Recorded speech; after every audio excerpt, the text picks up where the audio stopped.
আসসালামু আলাইকুম, বিসমিল্লাহির রহমানির রহিম। সবাই কেমন আছে এবং সবার কি অবস্থা? আমি অনেকদিন পর ভিডিও নিয়ে আসলাম। আজকে যেটা ভিডিও নিয়ে এসেছি সেটা হচ্ছে এই যে শরীর নিয়ে কিছু কথা বলি। হ্যাঁ, আমাদের শরীরে কোন খাবারটা বেশি এফেক্ট করে, হ্যাঁ, এটা নিয়ে আমি কথা বলবো। কারণ হচ্ছে আমি যতবারই কোনো কিছু আমি এক্সপিরিয়েন্স করি, যতবারই আমি কোনো কিছু নিউ ফাইন্ড আউট করি নিজের মধ্যে, সেটা আমি আসলে ভিডিওতে শেয়ার করার চেষ্টা করি। এবং আজকেও ওটার মধ্যে একটা, সেটা হচ্ছে আমাদের লাইফে আমরা সবচেয়ে বড় যেটা চেঞ্জ দেখি সেটা হচ্ছে আমাদের ফেসে।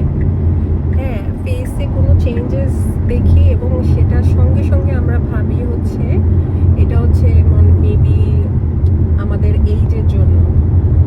হ্যাঁ, আমি আসলে বলবো যে আসলে এইজের জন্য কোনো ফেসে কোনো কিছু আসে না।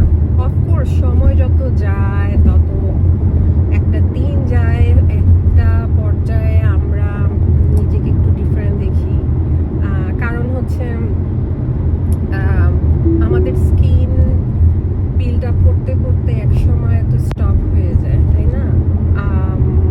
তারপর যেরকম স্কিনে কোনো কিছু আমাদের ইমিউন সিস্টেম কমে গেলে তখন আমরা মনে হয় যে কোনো কিছু ঘা বা কোনো কাটা দাগ হলে ওইটা খুবই স্লো কমতে থাকে।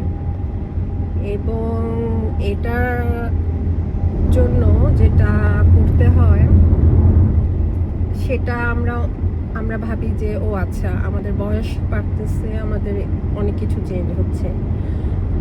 তা ঠিক, বয়স বাড়ার সঙ্গে সঙ্গে অনেক কিছু চেঞ্জ হয়, কারণ আমাদের যে বিল্ড আপটা যে বন্ধ হয়ে যায় একটা পর্যায়ে। আমাদের শরীর বিল্ড যতটুকু দরকার থাকে আমাদের বিল্ডের জন্য ততটুকু আমাদের বিল্ডে থাকে এবং পরে বিল্ড আপটা বন্ধ হয়ে যায়। কিন্তু যেটা সবচেয়ে বড় ইম্পর্টেন্ট সেটা হচ্ছে আমাদের খাবার দাবার। আমাদের খাবার দাবারে অনেক কিছু থাকে যা আমাদের শরীর চেঞ্জিংয়ে যথেষ্ট এফেক্ট করে। সেটা হচ্ছে সবচেয়ে বড় হচ্ছে চিনি।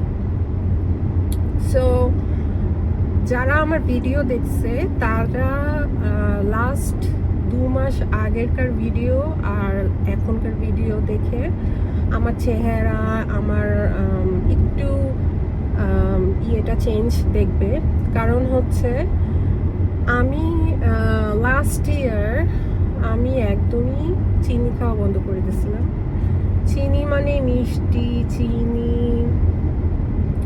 জাতীয় কোনো কিছু, সব কিছু বাদ দিয়ে দিয়েছিলাম। ভাত জিনিসটা খুবই কম খাইতাম, কিন্তু খাইতাম এমন না যে ভাত খেতামই না। ভাত খেতাম হচ্ছে সপ্তাহে একদিন, ওর দেখা যায় তো হচ্ছে 2 সপ্তাহে একবার। যথেষ্ট পানি খাওয়া হতো। আর হচ্ছে খাবারের ক্ষেত্রে অনলি যত কার্ব, সুগার জাতীয় জিনিস সব কিছু টোটালি অ্যাভয়েড করা হতো। আর অয়েলি ওগুলো অ্যাভয়েড করা হতো। সো আমি যেটা বলবো যে যেটা আমি দেখছি এখন, আর হচ্ছে লাস্ট আমি 2 মাসের মধ্যে আমি চিনি খাওয়া আবার শুরু করছি। এবং মিষ্টি জাতীয় জিনিস, বাঙালিদের যত মিষ্টি আছে, ভাত, তারপর হচ্ছে দাওয়াতে খাবার, সব কিছু যখন আমি শুরু করলাম তখন দেখা গেছে কি আমার স্কিনের মধ্যে চেঞ্জ আসা শুরু করলো, বডির মধ্যে চেঞ্জ আসা শুরু করলো। এবং এটা কিন্তু বয়স্কের জন্য না, কারণ হচ্ছে আমি যদি সুগারটা বন্ধ করি, আবার যদি ভাতটা কন্ট্রোল করি, আবার যদি খাওয়াটা কন্ট্রোল করি, আবার যদি এক্সারসাইজ করি, তাহলে আমি আবার ওই পর্যায়ে যাব, and I know it. So আমি এই নিয়ে প্রায় 3-4 বার পাতলা হয়েছি, আবার মোটা হয়েছি। এখন কথা হচ্ছে যে আমাদের মোটা ভারিত্ব যে বডিটা আছে সেটা কিন্তু বয়সের জন্য আসে না। হ্যাঁ, আমরা আসলে বয়সের জন্য এটাকে কি বলি, যে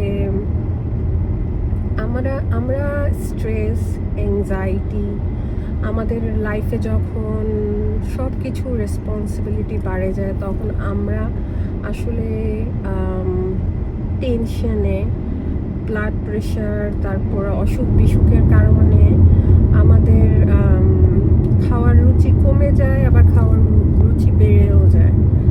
সো সব কিছুর জন্য কিন্তু শুধু যে বয়সের জন্য যে আমাদের বডিটা বাড়তে